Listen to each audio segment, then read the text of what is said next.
السلام عليكم ورحمة الله وبركاته.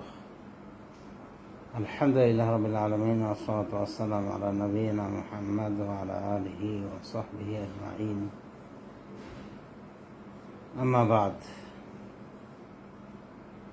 فقد قال تعالى في قرآنه الكريم وفرقانه الحميد: فاعلم أنه لا إله إلا الله واستغفر لذنبك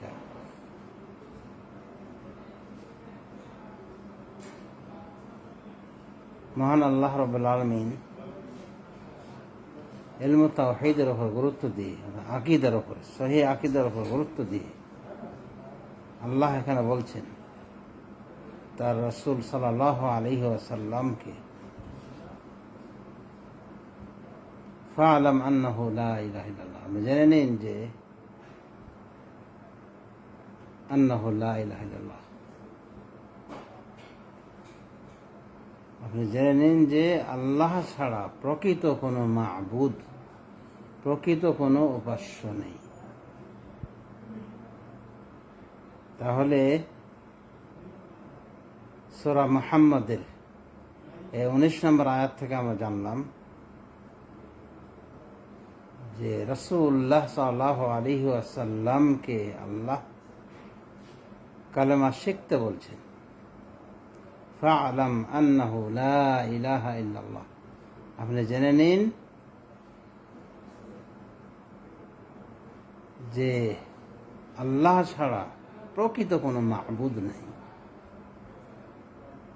এখান থেকে আমরা বুঝতে পারলাম যে আমাদের দাওয়াতের মুখ্য মেন রেসালা, মেসেজ হওয়া উচিত এই কালেমাত তাওহীদের। কিছু কিছু বিভ্রান্ত লোক, বিদআতপন্থী বা আস্তবিদাতি, তারা বলেন যে এরা অর্থাৎ সালাফিরা, হাদিসরা এত তাওহীদ আকীদা করে কেন? তো বুঝতে পেরেছেন যে ওদের রোগটা কোথায় আর সহিহ আকীদার মানুষদের সমস্যাটা কোথায়। তারা কেন তাওহীদ ভিত্তিক আলোচনা পছন্দ করেন, তাওহীদ নিয়ে পড়ে থাকেন, তাওহীদের আলোচনা তাদের প্রাধান্য পায়। অবশ্য অন্যান্য বিষয়ে আলোচনা করেন, কিন্তু মেইন টার্গেট থাকে তাদের তাওহীদের সংস্কার আনা, মানুষকে তাওহীদ বানানো, মুশরিক থেকে মুওয়াহহিদে নিয়ে যাওয়া। এই সহিহ দাওয়াত, এই সালাফি সহিহ দাওয়াতের মাঝে রয়েছে রাসূলুল্লাহ সাল্লাল্লাহু আলাইহি ওয়াসাল্লামের প্রকৃত অনুসরণ। যুগে যুগে যত নবী রাসূলগণ এসেছিলেন তাদের সবাইকে এই তাওহীদের পথেই দাওয়াত দিতে বলা হয়েছে। যদিও অনেক মিথ্যাবাদী, অনেক সংগঠন, বেদাত ঘেঁষা শিয়া প্রেমী সংগঠন, তাদের মাঝে এই দাওয়াতের গুরুত্ব অনেক কম। ঠাট্টা বিদ্রোহ করে অনেক সময়। আকিদার কথা আবার কোথায় কোরআন আছে নাকি, হাদিসে আছে নাকি? কেন আকিদার এত গুরুত্ব? মানে আকিদাটাই যে তাওহীদ বিষয়ের সামর্থ্য বা তাওহীদ বিষয়ের পুরো আলোচনা, ডিটেলস এবং তাওহীদ পরিপন্থী আলোচনাকে ইনক্লুড করে এনারা জান না। তাহলে বুঝতেই হবে যে এদের দাওয়াত কিসের দাওয়াত। যে দাওয়াতে তাওহীদের প্রতি গুরুত্ব নেই, দাওয়াত নেই, তাওহীদ বিষয়ে মানুষকে সতর্কীকরণ নেই, শিক্ষা দেওয়া নেই, শিরক থেকে সতর্কীকরণ নেই, থাকলেও সেটা ভাষা জ্ঞানের।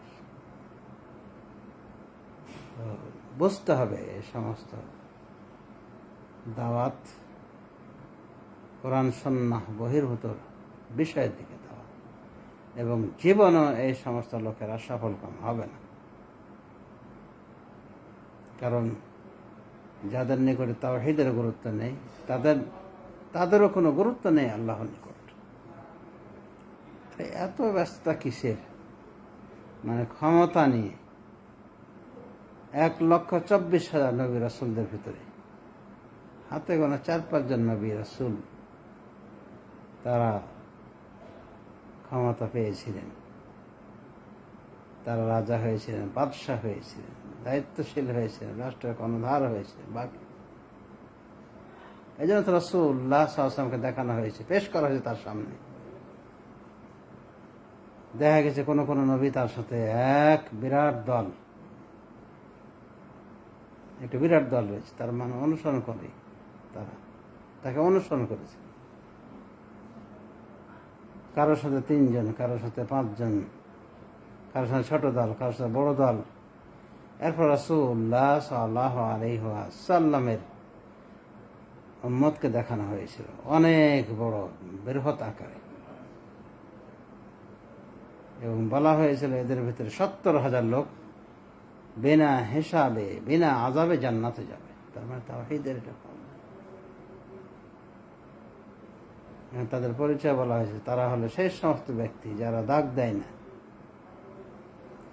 যারা রুকিয়া তলব করে না, মানুষের কাছে ঝাড়ফুঁক তলব করে চায় না, এবং আল্লাহর উপর পূর্ণ আস্থা রাখে। এভাবে রাসূলুল্লাহ সাল্লাল্লাহু আলাইহি ওয়াসাল্লাম ওই 70,000 লোকদের স্বভাব হিসেবে। এখানে দেখবেন তাওহীদ মিসকিনরা পড়ে আছে ক্ষমতা নিয়ে। মুসা আলাইহিস সালাম দাওয়াত নিয়ে গিয়েছিল ফেরাউনের কাছে, কি নিয়ে গিয়েছিলেন? দান্দাবাজ তো বলবে যে হ্যাঁ গদি ছাড়ানোর জন্য গিয়েছেন, না, সুস্পষ্ট কথা, ইযহাবা ইলা ফিরআউনা ইন্নাহু তাগা, যাও ফেরাউনের কাছে, তোমরা মুসা হারুন তোমরা যাও ফেরাউনের কাছে, ইন্নাহু তাগা, সে তো সীমা লঙ্ঘন করেছে। সীমা লঙ্ঘন কি করেছে তো কি করতে হবে? গদি উল্টে দিতে হবে, নিজে বসতে হবে?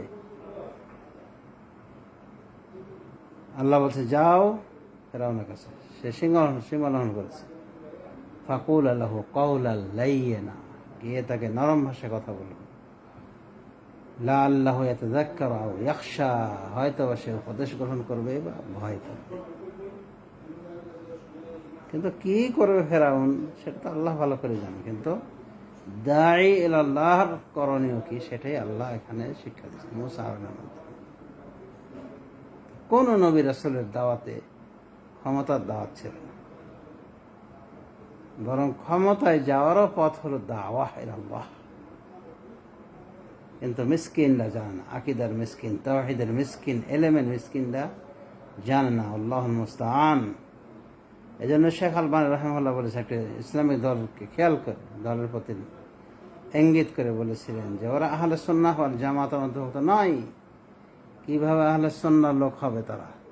কাইফা ইয়াকুনু মিন আহলে সুন্নাহ ওয়া হুম ইউহারিবুনা আস-সুন্নাহ, এরা আহলে সুন্নাহর ভিতর কিভাবে গণ্য হবে? এরা তো নিজেরাই সুন্নাতের সাথে যুদ্ধ করে, বিরোধিতা করে। এরকম অসংখ্য বিদআতি দল পাবেন যারা মানে হ্যাঁ হাঁক ঢাক সহ অনেক কিছু করতে চায়, ইসলামকে রাষ্ট্রে পর্যায়ে নিতে চায়, অথচ নিজের 3.5 হাত বডিতে ইসলাম পাওয়া যায় না। তো যা হোক সমাজে শুধু তাওহীদের ধন্যতা, তাওহীদের প্রতি দাওয়াতের এই যে গুরুত্বহীনতা, আশা করি আমরা বুঝতে পেরেছি যে কতটা মানে শেকড় থেকে শেখরে পৌঁছে গিয়েছে। তা আমাদেরকে তাওহীদের উপর দাওয়াত দিতে হবে। ওই বুখারী শরীফের হাদিসে এসেছে যে রাসূল সাল্লাল্লাহু আলাইহি ওয়াসাল্লাম দেখা হলো প্রত্যেক নবীকে ও তার অনুসারীদেরকে, এবং এমনও দেখা গেল নবিয়ুন মাআহু রাজুল, নবী তার সাথে একজন ব্যক্তি, মানে তাকে একজন ব্যক্তি অনুসরণ করেছে। ও নবী মাআহু রাজুলান, এবং কিছু কোন কোন নবী পাওয়া গেল তার সাথে একজন। ও নবিয়ুন লাইসা মাআহু আহাদ, এমন নবীও রয়েছেন যার সাথে কেউ নেই, কেউ তাকে মানে। এত তাড়াহুড়া কেন? মানে ক্ষমতায় যেতে হবে, ক্ষমতা গিয়ে সব, আর পরে যে চেয়ারটা উল্টায় দিবে, আর লোভ তো ওটাই আপনার বেশি। লাভটা কি হলো? শেষে আমও গেল, ছালাও গেল। তো যা হোক সমাজ শুধু আমরা ইসলামকে রাষ্ট্রীয় পর্যায়ে প্রতিষ্ঠা করার পক্ষে, কিন্তু সেটাও হবে রাসূলুল্লাহ সাল্লাল্লাহু আলাইহি ওয়াসাল্লামের পদ্ধতি অনুসরণে, সালাফদের অনুসরণে, বিকল্প পন্থা আব্রাহাম লিঙ্কনের পথের অনুসরণ নয়, এতে কখনোই বারাকা হবে না। সুতরাং হই হুল্লোড় হইচই করে একেবারে রাজনীতি ফানাফির রাজনীতি সিয়াসা হয়ে কোনো লাভ নাই। এসব অনৈতিক অনইসলামিক রাজনীতির পিছিয়ে দৌড় মারা কি মরিচিকের পিছিয়ে দৌড় মারানো মতো। শেখ আলবানী এগুলোকে বলেছেন যেগুলো ফেনার মতো, সাবুনের ফেনা, অনেক ফেনা জমে প্রথম চোটে, এরপরে দেখা যায় আস্তে আস্তে সব শেষ। রগবত সাবুনের ফেনা। তো হই হুল্লোড় করে কোনো লাভ নেই, আসতে হবে সঠিক তরিকায়। রাতকে ভাগানোর জন্য যেতে হবে লাঠি, লাদনা, কাস্তে, কোড়াল, বম নিয়ে যদি আপনি আসেন, রাতকে দূর করা যায়, রাত দূর হবে না। কায়দা মতো একটা কাঠি জ্বালিয়ে দিলেই রাত কিন্তু দূর হয়ে যাবে, দেখবেন ঘরটা আলোয় আলোকিত হয়ে গেছে। প্রত্যেকটা বিষয়ের নিয়ম আছে। একটা নতুন কিছু করো, পা গুলো উপরে তুলে মাথা দিয়ে হাঁটো, এরকম করলে তো হবে না। নতুন কিছুর নামে যেটা নতুন করবে সেটা ইসলামিক হতে হবে। তো যা হোক, সমাজ শুদ্ধি আলোচনা দীর্ঘ হয়ে গেল, আমি এখানেই শেষ করতে চাচ্ছি। তাওহীদের মেইন গুরুত্ব দিতে হবে, দিয়ে যান। সালাফি ভাইদের বলবো যে আপনারা এই তাওহীদকে ভুলবেন না। তাওহীদ ভুলেছেন তো মরেছেন। তাওহীদকে ভুলে গিয়ে বেদাতের পিছনে ছুটাছুটি দৌড়াদৌড়ি, কিভাবে কি করতে হবে, গদিটা নেওয়া যেতে পারে, এটা নিয়ে ব্যস্ততা কিন্তু সালাফিদের চরিত্র নাই। সুতরাং সাবধান। মানুষ গঠন করেন এবং মানুষের মনের মনিকোঠায় ইসলাম ঢোকান, তারপর দেখবেন যে ইসলাম রাষ্ট্রেও কায়েম হবে, মনের ভিতরে কায়েম হবে। এছাড়া বিকল্প পন্থায়, ইরানি পন্থায়, আমেরিকান পন্থায় মাকো ফায়দা, কুয়েতি পরিভাষা বলে মাকো ফায়দা, কোনো ফায়দা নেই।